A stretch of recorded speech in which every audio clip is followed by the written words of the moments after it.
दोस्तों, आप सभी देख रहे हैं एक्सपर्ट उर्दू एजुकेशन चैनल और मैं रियाज़ अहमद आप सबों का इस अदबी चैनल पर इस्तकबाल करता हूं, खैर मक़दम करता हूं और उम्मीद करता हूं कि आप सभी बखैर व आफ़ियत होंगे। आज का ये टॉपिक ज़ुबानों के ख़ानदान पर मबनी है और ये टॉपिक 9, 10th और 11, 12 के इम्तहान के नज़रिए से बहुत ही अहम है। दोस्तों, ये एक ऐसा टॉपिक है जिसको आप पूरी ईमानदारी से इस क्लास को कर लेते हैं तो मैं ये उम्मीद कर सकता हूँ कि आपको ये मुश्किल टॉपिक याद हो जाएगा। इस टॉपिक को पूरा ध्यान लगाकर सुनें। इस चार्ट को समझने से पहले कुछ ज़रूरी बातें हैं जो आपको ज़हन नशीन करनी पड़ेगी। यूँ तो उर्दू के आगाज़ व इर्तक़ा के सिलसिले में माहिरीन लिसानियात से जो नज़रिए मिलते हैं उसमें इख्तलाफात पाए जाते हैं। यानी उर्दू के आगाज़ और इर्तक़ा के सिलसिले में माहिरीन लिसानियात ने जो नज़रिया पेश किए हैं वो अलग अलग माहिरीन लिसानियात ने अलग अलग नज़रिया पेश किए हैं।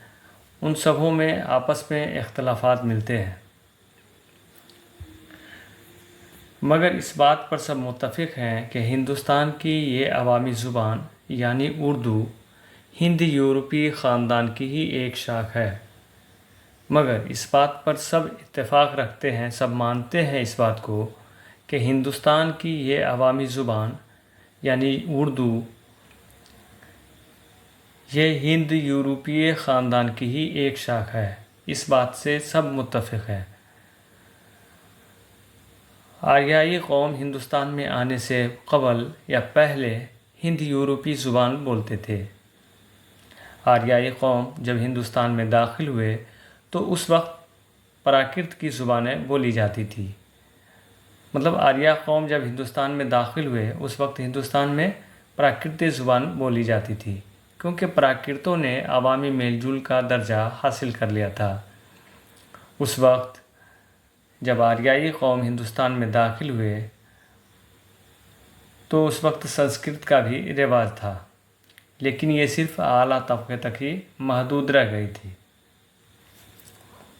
जिस वक्त आर्याई कौम हिंदुस्तान में दाखिल हुए उस वक्त प्राकृत ज़ुबान तो बोली जाती थी, लेकिन संस्कृत ज़ुबानें भी राइज थी। लेकिन संस्कृत ज़ुबान जो है ये सिर्फ आला तबके तक ही महदूद थी। दुनिया की ज़ुबानों का सबसे बड़ा ख़ानदान हिंद यूरोपीय ख़ानदान है और हिंद यूरोपीय ख़ानदान ही की एक मशरिकी शाख हिंद आर्याई कहलाई और हिंद आर्याई की इब्तदाई शक्लें जदीद हिंद आर्याई कहलाई, जिनमें से एक उर्दू भी है। दुनिया की ज़ुबानों को कुल 8 ख़ानदानों में तक़सीम किया गया है। दुनिया की ज़ुबानों को कुल 8 ख़ानदानों में तक़सीम किया गया है, जिसमें सबसे पहला है सामी, दूसरा है हिंद चीनी, तीसरा है दरावड़ी, चौथा है मुंडा, पाँचवा है अफ्रीका की बातू, छठा है अमरीकी और सातवां है मलायाई और आठवां है हिंद यूरोपी। तो ये ज़ुबानों का जो ख़ानदान है इनको 8 हिस्सों में तक़सीम किया गया है। और इसके 8 हिस्से कौन कौन से हैं?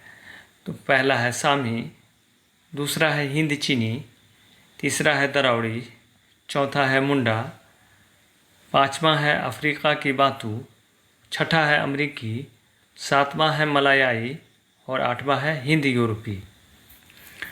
अब सामी ख़ानदान की 2 ज़ुबान हैं। सामी ख़ानदान की 2 ज़ुबान है, जिसमें एक है अरबी और दूसरा है इब्रानी। सामी ख़ानदान की 2 ज़ुबान है, जिसमें एक है अरबी और दूसरी है इब्रानी। तो अरबी और इब्रानी कौन से ख़ानदान से है? तो ये सामी ख़ानदान से है। दूसरा है हिंद चीनी और तीसरा है दरावड़ी। से बहुत सी ज़ुबानें निकली हैं, जैसे तमिल, तेलुगु, कन्नड़, मलयालम। कौन कौन सी है दरावड़ी की ज़ुबानें? तो तमिल, तेलुगु, कन्नड़ और मलयालम। तमिल, तेलुगु, कन्नड़, मलयालम कौन से ख़ानदान की ज़ुबानें हैं? तो ये जो है दरावड़ी ख़ानदान की ज़ुबानें हैं। और चौथा है मुंडा, और पांचवा है अफ्रीका की बांतू, छठा है अमरीकी, सातवां है मलायाई और आठवां है हिंद यूरोपी।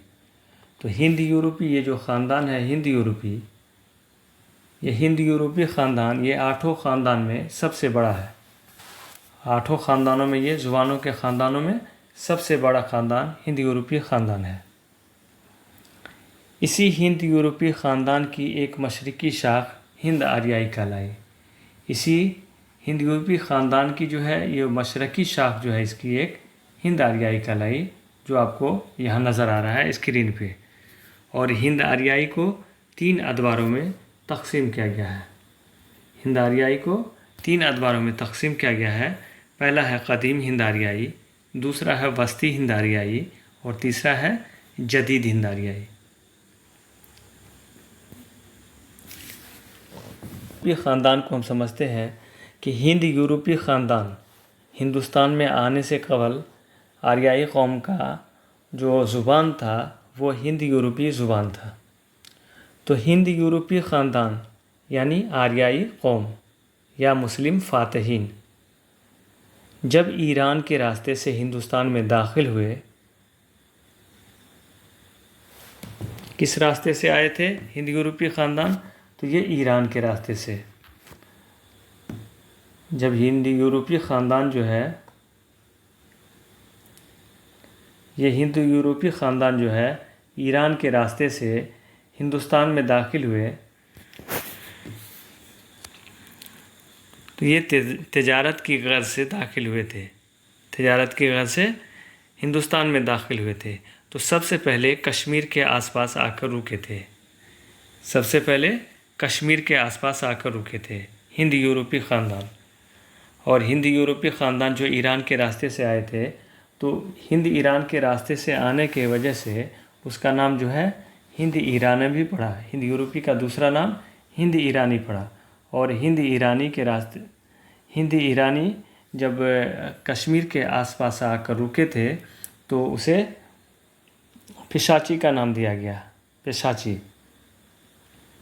चूँकि हिंद यूरोपीय ख़ानदान का ताल्लुक़ जो है मुख्तलिफ़ इलाक़ों से था। ये हिंद यूरोपीय ख़ानदान जो आर्याई कौम थे, इनका ताल्लुक़ जो था वो मुख्तलिफ़ इलाक़ों से था। इसमें जो शामिल थे, जो लोग, जो मुसलमान शामिल थे, वो मुख्तलिफ़ इलाक़ों से थे। इसमें अरब, ईरान, अफ़गानी और तुर्की शामिल थे। अरब, ईरान, अफ़गानी और तुर्की, इन सभी की ज़ुबानें जो है ये अलग अलग थी। सभी मज़हब तो एक ही थे, यानी मुसलमान होने के बावजूद इनके फ़िक्र व ख़याल और ज़िंदगी गुजारने के आदाब में काफ़ी फ़र्क था। चूँकि मुसलमान फ़ातहीन यानी आर्याई कौम जब हिंदुस्तान में आए, उस वक्त हिंदुस्तान में प्राकृत की ज़ुबानें बोली जाती थी और संस्कृत सिर्फ़ आला दर्जे तक ही महदूद होकर रह गई थी। और संस्कृत सिर्फ जो है ये आला दर्जे तक ही महदूद रह गई थी, लेकिन प्राकृत ने अवामी मकबूलियत और मेलजोल का दर्जा हासिल कर लिया था। लोगों ने समझा कि ज़ुबानों का ख़ानदान जो है ये दुनिया की ज़ुबानों का ख़ानदान है। इसमें दुनिया की ज़ुबानों के ख़ानदान को 8 हिस्सों में तकसीम किया गया है।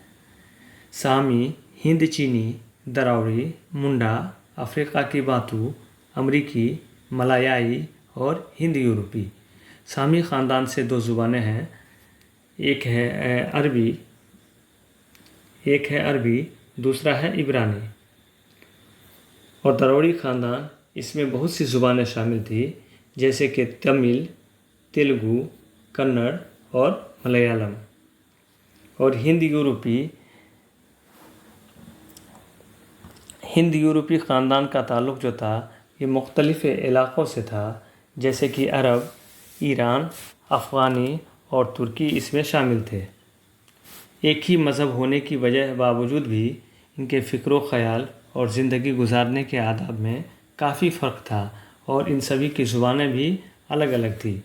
जब हिंद यूरोपी कौम ईरान के रास्ते से हिंदुस्तान में तजारत की गर्ज से दाखिल हुए तो हिंद ईरान के रास्ते से आने की वजह से हिंद यूरोपी ज़ुबान का नाम जो है ये हिंद ईरानी पड़ा और हिंदी ईरानी कौम जब आगे बढ़े तो कश्मीर के आसपास आकर रुके तो उसका नाम जो है पिशाची पड़ा।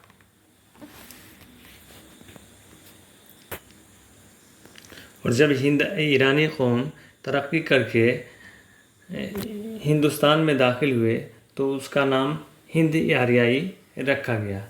तो हिंद आर्याई को 3 अदवारों में तकसीम किया गया है।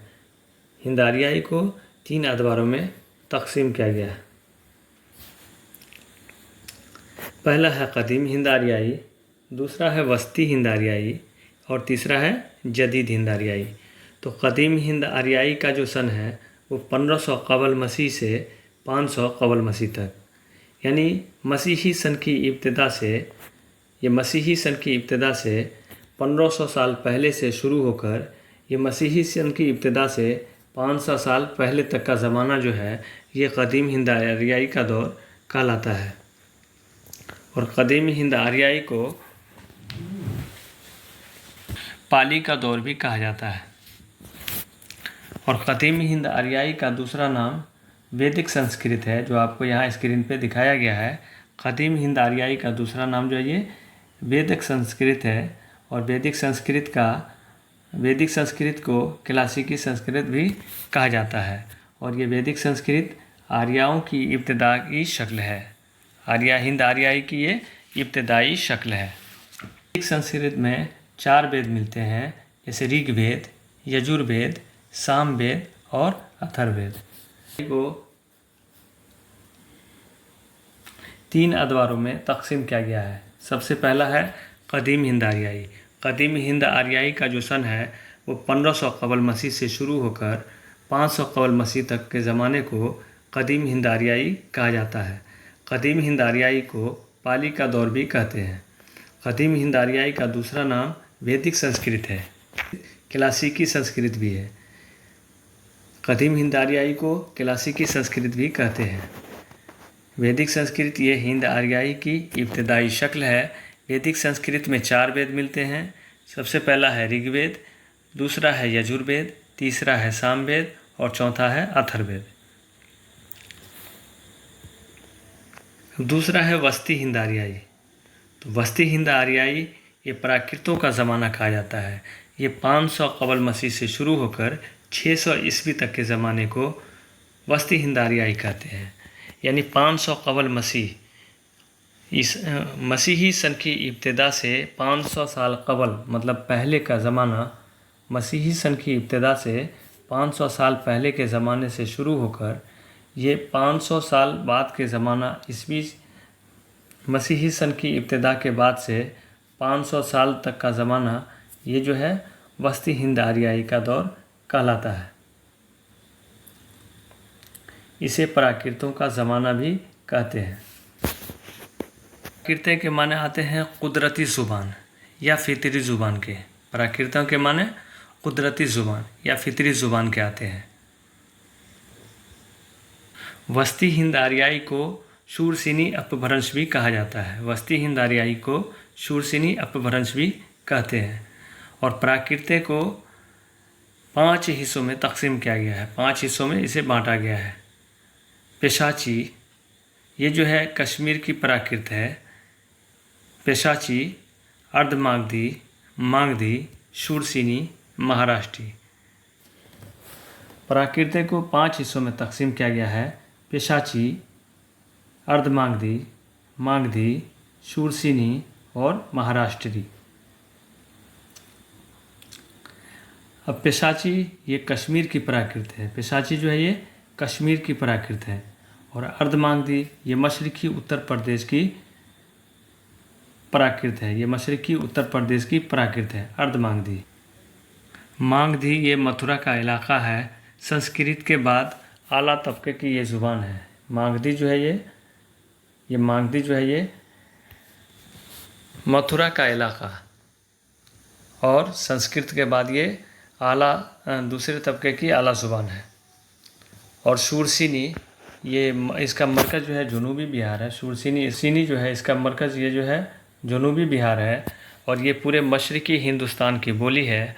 और ये शूरसीनी जो है आर्या कौम का जो मरकज़ था उससे दूर होने की वजह से इसे आर्या कौम हक़ारत की नज़र से देखते थे। किसे? शूरसीनी को। और महाराष्ट्री ये जनूब की प्राकृत है, और प्राकृत में सबसे पहले महाराष्ट्रीय कवायद लिखा गया था। प्राकृत में आर्याई में जो कवायद लिखा गया था तो सबसे पहले ये महाराष्ट्रीय कवायद लिखा गया था वस्ती हिंद आर्याई में। तो आपने अभी तक समझा कि क़दीम हिंद आर्याई जो 1500 कबल मसीह से 500 कबल मसीह तक का ज़माना, ये क़दीम हिंद आर्याई का ज़माना कहलाता है। और इसे वैदिक संस्कृत या क्लासिकी संस्कृत भी कहते हैं। और वैदिक संस्कृत ये हिंद आर्याई की इब्तदाई शक्ल है। और वैदिक संस्कृत में ऋग्वेद, यजुर्वेद, सामवेद और अथर्ववेद शामिल हैं। वस्ती हिंद आर्याई ये प्राकृतों का ज़माना कहलाता है, और ये 500 कबल मसीह से शुरू होकर 600 ईस्वी तक के ज़माने को ये जो है वस्ती हिंद आर्याई कहते हैं। और वस्ती हिंद आर्याई को प्राकृत भी कहते हैं। और प्राकृत को 5 हिस्सों में तकसीम किया गया है: पेशाची, अर्धमागधी, मागधी, शूरसीनी और महाराष्ट्री। पेशाची ये कश्मीर की प्राकृत है, और अर्धमागधी ये मशरक़ी उत्तर प्रदेश की प्राकृत है, और मागधी ये मथुरा का इलाका संस्कृत के बाद आला तबके की ज़ुबान है, ये मागधी।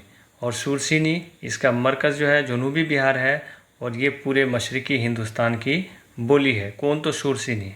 तो शूरसीनी आर्या कौम के मरकज़ से दूर होने की वजह से इसे हक़ारत की नज़र से देखते थे आर्या कौम शूरसीनी को।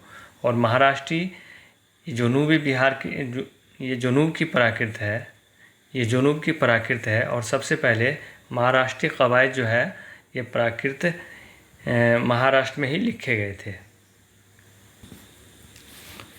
तो हिंद आर्याई को 3 अदवारों में तकसीम किया गया है: वस्ती हिंद आर्याई, और तीसरा है अब जदीद हिंद आर्याई। और जदीद हिंद आर्याई को अपभ्रंश का ज़माना कहा जाता है। ये 600 ईस्वी से शुरू होकर 1000 ईस्वी तक के ज़माने को जदीद हिंद आर्याई के दौर में रखा गया है। तो क़दीम हिंद आर्याई का सन जो है 1500 कबल मसीह से 500 कबल मसीह, वस्ती हिंद आर्याई का जो सन है वो 500 कबल मसीह से 600 ईस्वी तक, और जदीद हिंद आर्याई जो है ये 600 ईस्वी से 1000 ईस्वी तक के ज़माने को अपभ्रंशों का ज़माना कहा जाता है। और जदीद हिंद आर्याई को मगरबी हिंदी का नाम भी दिया गया है। जदीद हिंद आर्याई को ये मगरबी हिंदी का नाम भी दिया गया है। और मगरबी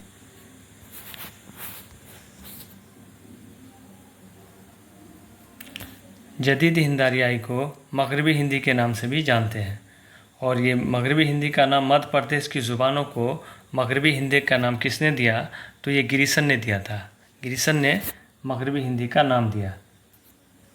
तो मगरबी हिंदी को 5 भागों में बांटा गया है: खड़ी बोली, हरियाणी, ब्रजभाषा, बुंदेली और कन्नौजी। मगरबी हिंदी की 5 बोलियां हैं। कौन कौन सी?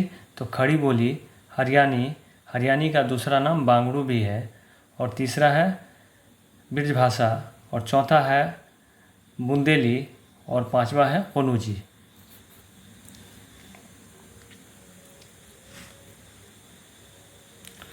और खड़ी बोली से ये उर्दू और हिंदी निकली है। खड़ी बोली से उर्दू और हिंदी निकली है। खड़ी बोली और हरियाणी ये अ का लहजा रखती है। खड़ी बोली और हरियाणी जो है ये अ का लहजा रखती है, जैसे अलिफ जबर अ। और ब्रजभाषा, बुंदेली और कन्नौजी ये जो है 3 बोली ये ऊ का लहजा रखती है, अलिफ पेश ऊ। और खड़ी बोली में मुशद्दद की कसरत है, मतलब तशदीद की कसरत है, इसमें तशदीद का इस्तेमाल होता है। खड़ी बोली में तशदीद का इस्तेमाल होता है।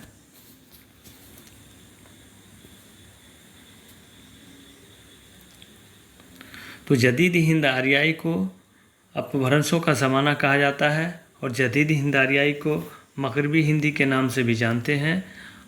जदीद हिंद आर्याई का जो दौर है वो 600 ईस्वी से शुरू होकर 1000 ईस्वी तक के ज़माने को जदीद हिंद आर्याई के दौर में रखा गया है और मगरबी हिंदी के 5 हिस्सों में तकसीम किया गया है और मध्य प्रदेश की ज़ुबान को मगरबी हिंदी का नाम गिरिसन ने दिया था। और ये 5 हिस्सा कौन कौन से हैं? ये खड़ी बोली, हरियाणी या बांगड़ू, तीसरा है ब्रजभाषा और चौथा है बुंदेली और पांचवा है कन्नौजी। और चलिए तो एक बार फिर इस चार्ट को हम समझ लेते हैं कि ज़ुबानों का जो ख़ानदान है, दुनिया की ज़ुबानों का जो ख़ानदान है, दुनिया की ज़ुबानों का जो ख़ानदान है इसे 8 हिस्सों में तकसीम किया गया है और इनमें सबसे बड़ा हिस्सा जो है ये हिंद यूरोपी है। सबसे बड़ा ख़ानदान जो है ये हिंद यूरोपी है और हिंद ईरान के रास्ते से तरक्की करके ये जब हिंदुस्तान में दाखिल हुई तो उसका नाम हिंद आर्याई रखा गया और हिंद आर्याई को 3 अदवारों में तकसीम किया गया है।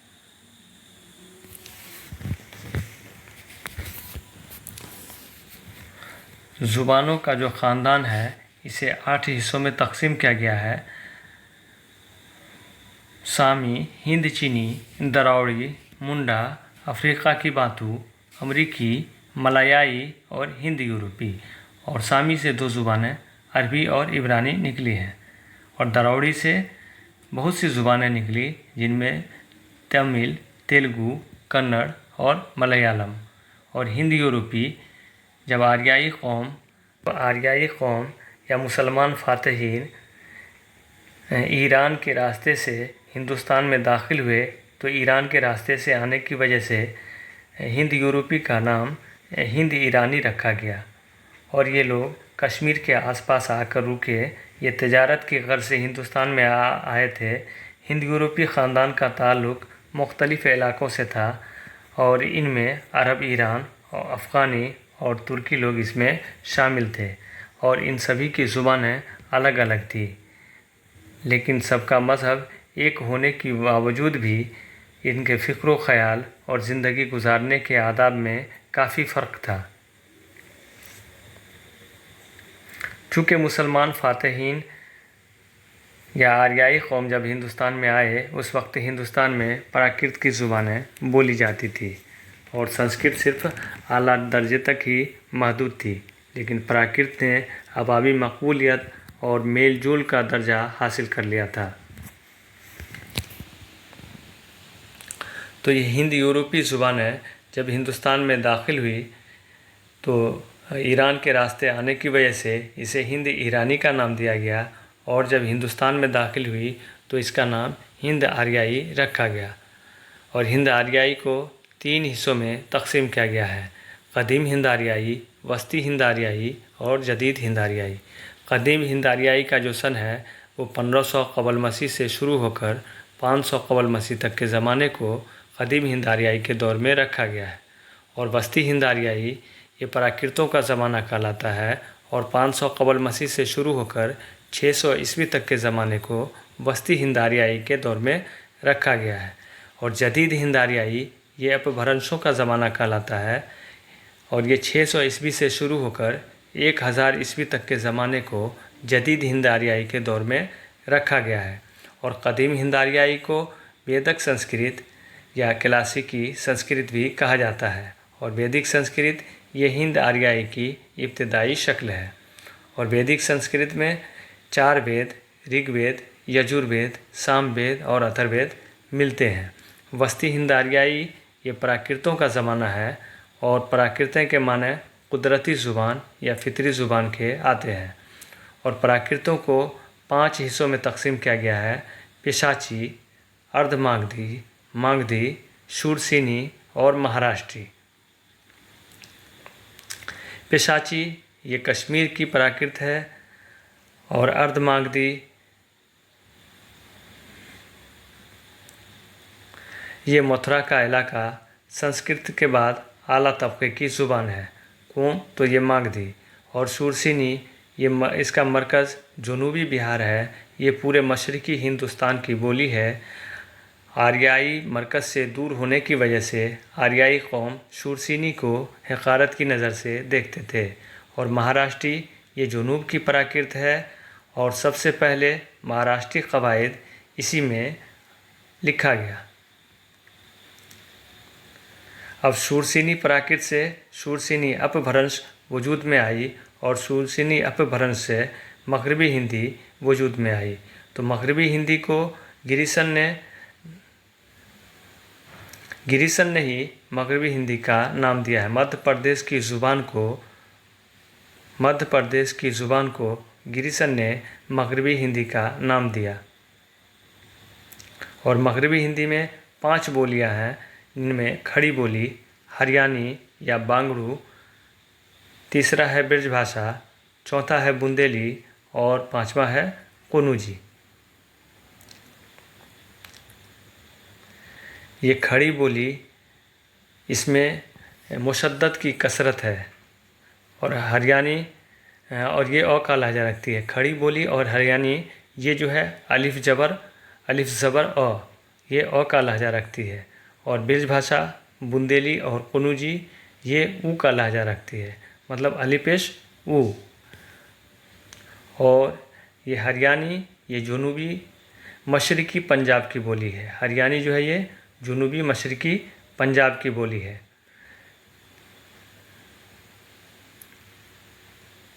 जबकि ब्रजभाषा बरेली, अलीगढ़, आगरा और मथुरा की बोली है। ब्रजभाषा जो है ये बरेली, अलीगढ़, आगरा और मथुरा की बोली है।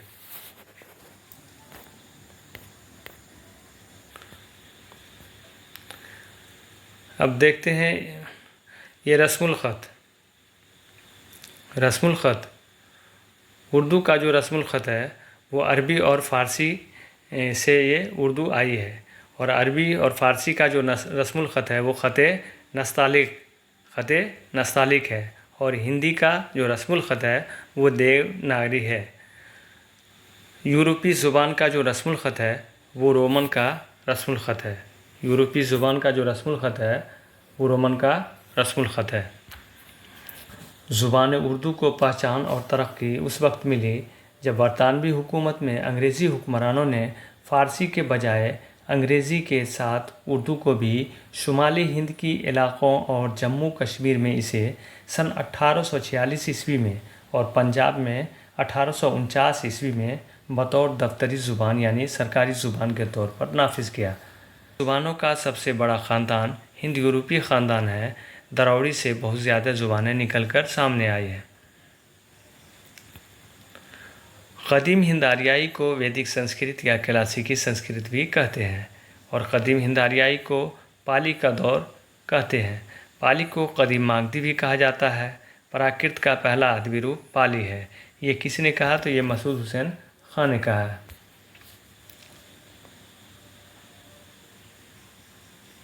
वस्ती हिंद आर्याई को प्राकृत का दौर कहा जाता है।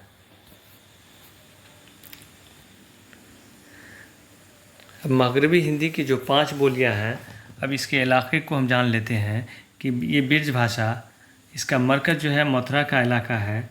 इसमें आगरा, भरतपुर, करौली, ग्वालियर, जयपुर में बोली जाती है। ये ब्रजभाषा जो है ये इसका मरकज़ जो है मथुरा का इलाका है। ब्रजभाषा का मरकज़ जो है ये मथुरा का इलाका है। आगरा, भरतपुर, करौली, ग्वालियर और जयपुर में बोली जाती है। दूसरा है बुंदेली, ये बुंदेलखंड में बोली जाती है। दूसरा जो है ये बुंदेली है जो बुंदेलखंड में बोली जाती है। और तीसरा है कन्नौजी, ये फ़र्रुखाबाद में बोली जाती है। कन्नौजी जो है ये फ़र्रुखाबाद में बोली जाती है। और चौथा है हरियाणी, इसका दूसरा नाम है बांगड़ू और इसे जाटू भी कहा जाता है। ये करनाल, रोहतक और हिसार में बोली जाती है। हरियाणवी या बांगड़ू ये जो है करनाल, रोहतक या हिसार में बोली जाती है। हरियाणवी का दूसरा नाम ये जो है बांगड़ू है। और ये बार बार ये इम्तहान में सवाल पूछे जाते हैं कि हरियाणवी का दूसरा नाम क्या है। और 5वां है खड़ी बोली। ये मगरबी रुहेलखंड पंजाब का ज़िला अम्बाला है। ये मगरबी रुहेलखंड पंजाब का जो ज़िला है अम्बाला है, यहाँ ये बोली जाती है। उर्दू की इब्तिदा के सिलसिले में मुख्तलिफ़ नज़रियात हैं, उनको देख लेते हैं। मोहम्मद हुसैन आज़ाद इतनी बात हर शख्स जानता है कि उर्दू ब्रज भाषा से निकली है। ये आब हयात में लिखा गया है। उर्दू शाहजहाँ के वहद में तकमील को पहुँची, ये भी मोहम्मद हुसैन आज़ाद ने कहा है। दूसरा है मीर अमन।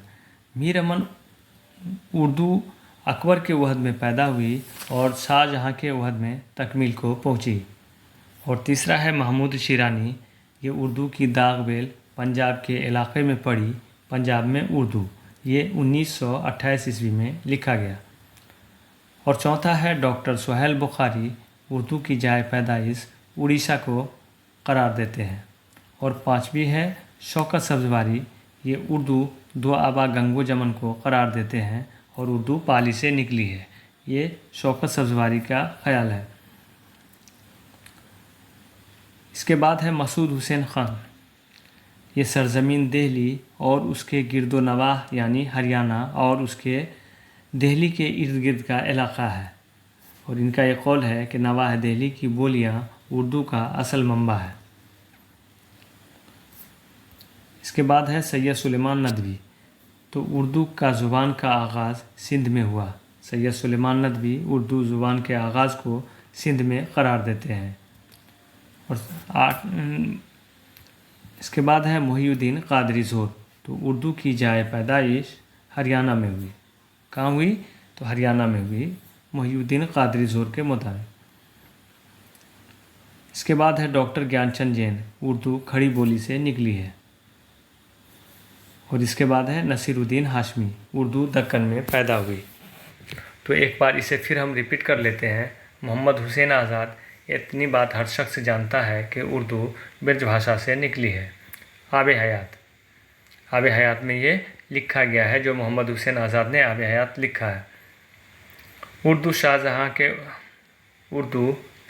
के वहद में तकमील को पहुँची, ये भी मोहम्मद हुसैन आज़ाद ने ही कहा है।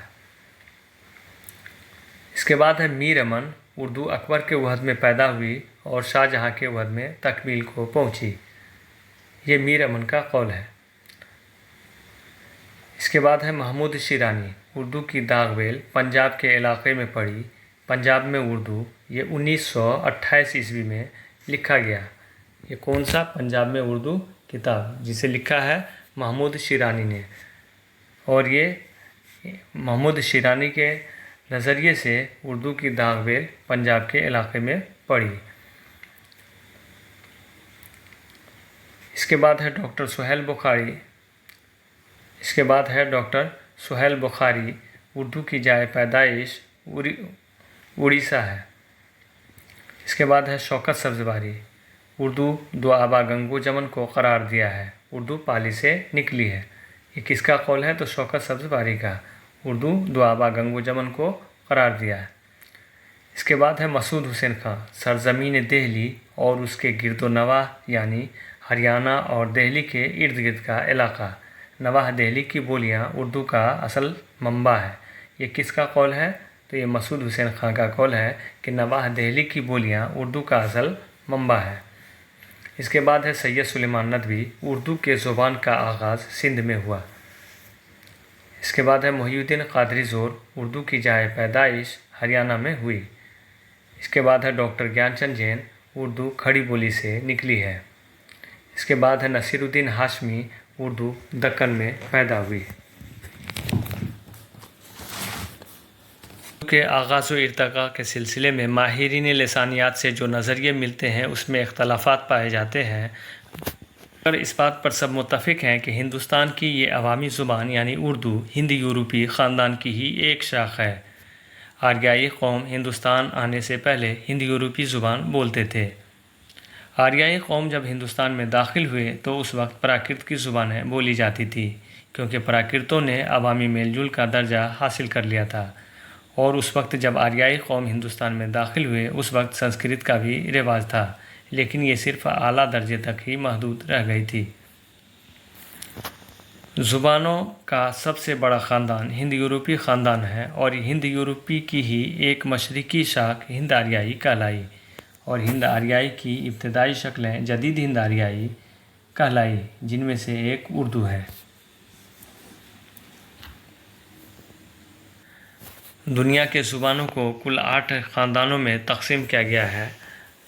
उसमें पहला है सामी, हिंद चीनी, दरावड़ी, मुंडा, अफ्रीका की बांतू, अमरीकी, मलायाई और हिंद यूरोपी। सामी से 2 ज़ुबानें निकली हैं, एक है अरबी, दूसरा है इब्रानी। इसके बाद है दरावड़ी, इससे बहुत सी ज़ुबानें निकली हैं जैसे कि तमिल, तेलुगु, कन्नड़, मलयालम। इसके बाद हिंद यूरोपी ज़ुबान है। हिंद यूरोपी ख़ानदान की ही एक मशरक़ी शाख हिंद आर्याई कहलाई और हिंद आर्याई की इर्तकाई शक्लें कौम जैसे कि हिंद आर्याई या मुसलमान फ़ातहीन ये मुख्तलिफ़ इलाक़ों से ताल्लुक़ रखते थे। इसमें अरब, ईरान, अफ़गानी और तुर्की शामिल थे। इनकी ज़ुबानें अलग अलग थी, लेकिन मज़हब इनका एक था, जो मुसलमान होने की वजह से इनके फ़िक्र ख़याल और ज़िंदगी गुजारने के आदाब में काफ़ी फ़र्क था। चूँकि मुसलमान कौम या मुसलमान फ़ातहीन जब हिंदुस्तान में आए उस वक्त हिंदुस्तान में प्राकृत की ज़ुबानें बोली जाती थी और हिंदुस्तान में आने से क़बल हिंद यूरोपी ख़ानदान का जो ज़ुबान था वो हिंद यूरोपी ज़ुबान था। हिंद यूरोपी ज़ुबान बोलते थे। आर्या कौम जो है ये हिंद यूरोपी ज़ुबान बोलते थे। तो आर्याई कौम जब हिंद ईरान के रास्ते से कश्मीर के आसपास आकर रुके, हिंदुस्तान में आने के लिए तिजारत की गर्ज से जब हिंदुस्तान आ रहे थे तो वो कश्मीर के आसपास आकर रुके। तो हिंद ईरान के रास्ते से आने की वजह से उनका नाम हिंद ईरानी रखा गया। फिर हिंद ईरानी के बाद जब ये कौम हिंदुस्तान में दाखिल हुई तो इसका नाम हिंद आर्याई रखा गया। अब हिंद आर्याई को 3 अदवारों में तकसीम किया गया है। पहला है कदीम हिंद आर्याई, दूसरा है वस्ती हिंद आर्याई और तीसरा है जदीद हिंद आर्याई। और कदीम हिंद आर्याई 1500 कबल मसीह से शुरू होकर 500 कबल मसीह तक के ज़माने को कदीम हिंद आर्याई के दौर में रखा गया है और कदीम हिंद आर्याई को पाली का दौर भी कहा जाता है।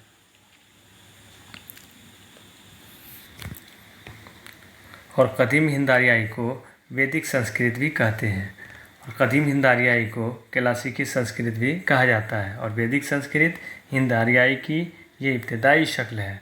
और वैदिक संस्कृत में 4 वेद ऋग्वेद, यजुर्वेद, सामवेद और अथर्ववेद मिलते हैं। और वस्ती हिंद आर्याई ये प्राकृतों का ज़माना कहलाता है। ये 500 कबल मसीह से 600 ईस्वी तक के ज़माने को वस्ती हिंद आर्याई के दौर में रखा गया है। और वस्ती हिंद आर्याई को प्राकृतें भी कहा जाता है। और प्राकृतें के माने आते हैं कुदरती ज़ुबान के या फितरी ज़ुबान के। और प्राकृतों को 5 हिस्सों में तकसीम किया गया है, जिनमें पिशाची, अर्धमागधी, मागधी, शूरसेनी और महाराष्ट्री।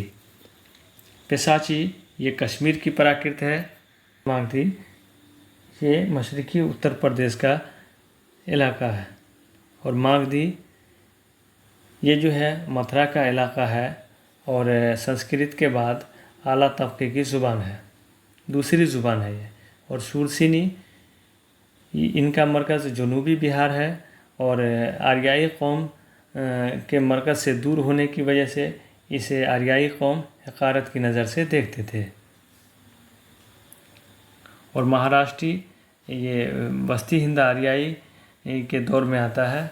और महाराष्ट्री में सबसे पहले प्राकृत के कवायद जो लिखा गया था, सबसे पहले महाराष्ट्री कवायद प्राकृत के दौर में लिखा गया था। प्राकृतें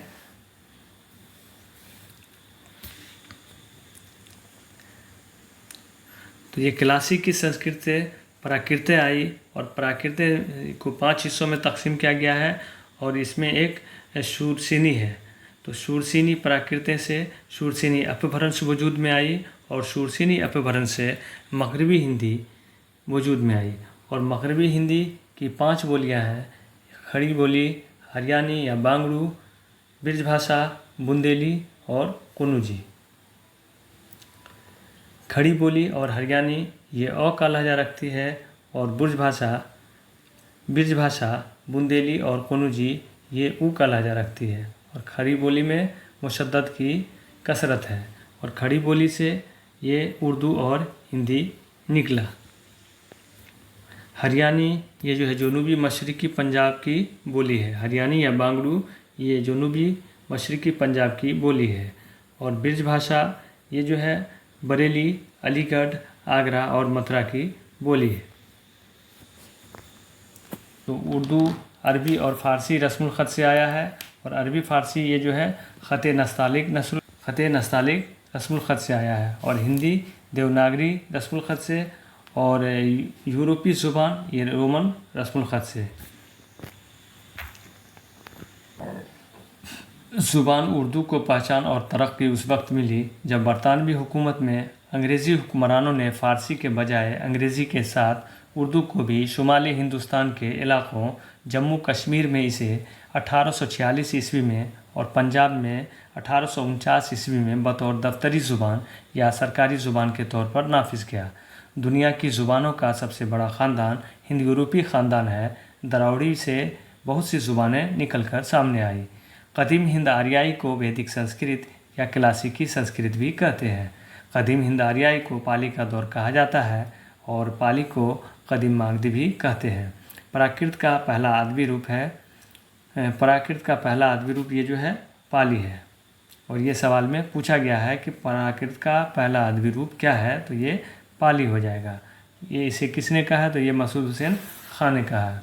और बस्ती हिंद आर्याई को प्राकृत का दौर कहा जाता है। इसके बाद ये मगरबी हिंदी, मध्य प्रदेश की ज़ुबान को मगरबी की हिंदी का नाम ये गिरिसन ने दिया था। और मगरबी हिंदी की ये 5 बोलियां हैं।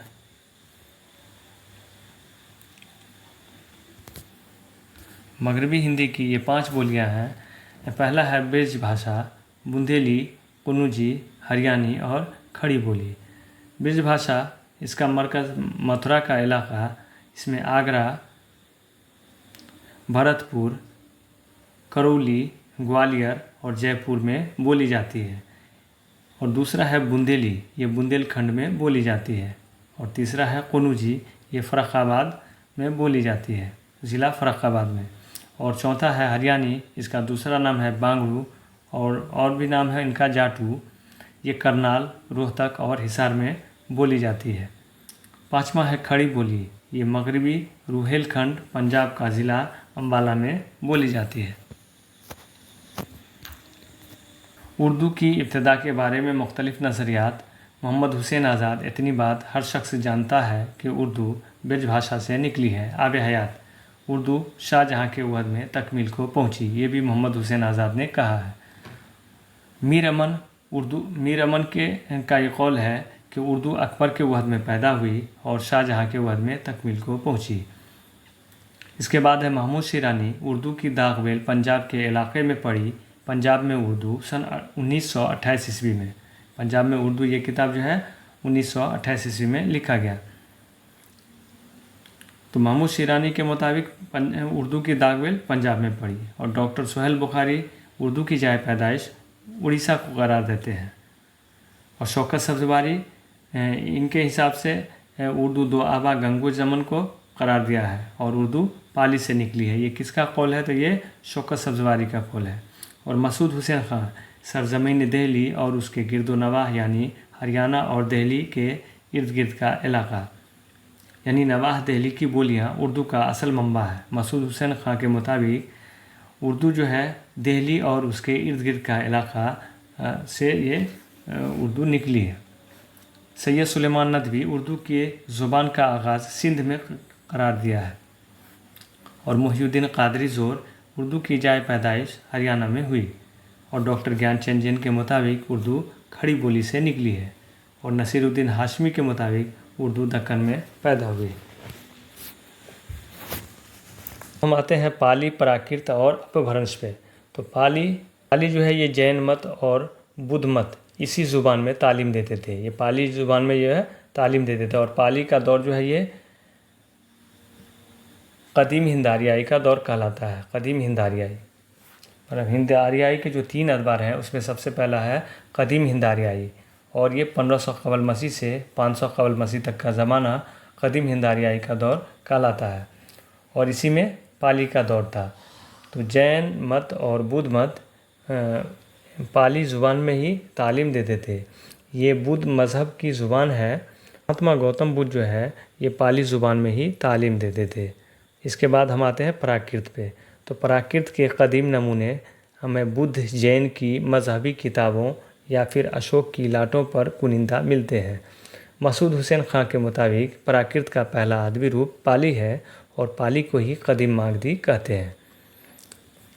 अब आते हैं हम अपभ्रंश पे। तो मसूद हुसैन खां के मुताबिक जब प्राकृतों ने अदबी शक्ल इख्तियार करना शुरू किया तो आवाम के रास्ते से हट गई, और आवाम की ज़ुबान आगे बढ़ता गया। इसी बोलचाल की ज़ुबानों को क़वायद नवेसियों ने अपभ्रंश कहा है। अपभ्रंश के माने आते हैं बिगड़ी ज़ुबान के, और अपभ्रंश को सबसे पहले हेमचंद ने अपभ्रंशों का इस्तेमाल किया था। आप सबों को ये क्लास अच्छी तरह से समझ में आया होगा, और हम आपको ये बताना चाहते हैं कि इसमें जो सवाल पूछे जाते हैं ये किस किस तरह से सवाल पूछे जाते हैं। आपको इसके बाद बाद में इसका जो है सो सवाल भी कराया जाएगा। तो इसमें जो सवाल पूछा जाता है वो इस तरह का सवाल पूछा जाता है कि उर्दू ज़बान किस ख़ानदान से ताल्लुक़ रखती है, और आपको 4 ऑप्शन दे दिया जाएगा। जैसे ए में दे देगा इब्रानी, बी में दे देगा अरबी, सी में दे देगा सामी, और 4 में दे देगा जदीद हिंद आर्याई, और पूछ देगा कि उर्दू ज़बान किस ख़ानदान से ताल्लुक़ रखती है। तो ये जदीद हिंद आर्याई ज़ुबान से ताल्लुक़ रखती है, जदीद हिंद आर्याई। इसी तरह से पूछ देगा कि मगरबी हिंदी की कितनी बोलियां हैं। तो आपने पढ़ा है अभी कि मगरबी हिंदी की 5 बोलियां हैं। कौन कौन? तो ब्रज भाषा, बुंदेली, कनौजी, खड़ी बोली और हरियाणी। और इसके बाद ये भी पूछा जा सकता है कि माहिर लिसानियात ने हिंद आर्याई ज़ुबान को कितनी अदवारों में तकसीम किया है। तो कितने अदवारों में तकसीम किया हिंद आर्याई ज़ुबानों को? तो ये 3 अदवारों में तकसीम किया है, जैसे कदीम हिंद आर्याई, वस्ती हिंद आर्याई और जदीद हिंद आर्याई। का ताल्लुक़ ज़ुबानों के किस ख़ानदान से है? तो ये हिंद आर्याई ख़ानदान से है। आपसे ये सवाल पूछा जा सकता है कि इनमें से किस बोली का ताल्लुक़ जो है मगरबी हिंदी से नहीं है। तो आपको मगरबी हिंदी की बोली याद होनी चाहिए। 5 बोली है, जैसे दे देगा खड़ी बोली, कनौजी और पाली और हरियाणी। तो इसमें पाली मगरबी हिंदी की बोली नहीं है। अब ये कौल दे के पूछ देगा कि इतनी बात हर शख्स जानता है कि हमारी उर्दू ज़ुबान ब्रज भाषा से निकली है, ये किसका कौल है? और ए में ऑप्शन दे देगा महमूद शिरानी, बी में देगा मीर अमन, सी में देगा मोहम्मद हुसैन आज़ाद, और डी में दे देगा सैयद सुलेमान नदवी। तो आपने अभी पढ़ा है कि इतनी बात हर शख्स जानता है कि हमारी उर्दू ज़ुबान ये जो है हमारी उर्दू ज़बान ये जो है ब्रज भाषा से निकली है। ये किसका कौल है? तो मोहम्मद हुसैन आज़ाद का कौल है। और ये भी पूछ देगा कि आपको ये मोहम्मद हुसैन आज़ाद ने किस किताब में लिखा है? तो ये जो है आब हयात में लिखा है। सवाल इस तरह से भी पूछा जा सकता है कि सिंध से उर्दू की इब्तिदा का नज़रिया किसने पेश किया? तो आपने अभी पढ़ा है कि सैयद सुलेमान नदवी ने सिंध से उर्दू की इब्तिदा का नज़रिया जो पेश किया था वो सैयद सुलेमान नदवी ने पेश किया था। सवाल ये भी पूछा जा सकता है कि उर्दू पंजाब से निकली है, ये किसका कौल है? ये जो है महमूद शिरानी ने कहा कि उर्दू पंजाब से निकली है। एक सवाल ये भी बनता है कि जेल में से कौन माहिर लिसानियात नहीं है? जैसे मुहीउद्दीन कादरी ज़ोर, मसूद हुसैन खां, ज्ञानचंद जैन और काजी अब्दुल वदूद। तो इसमें काजी अब्दुल वदूद मुहक्किक है, ये जो है माहिर लिसानियात नहीं है। आज के लिए बस इतना ही। अगर वीडियो अच्छा लगे तो लाइक शेयर ज़रूर करें और सब्सक्राइब करना ना भूलें। खुदा हाफिज़।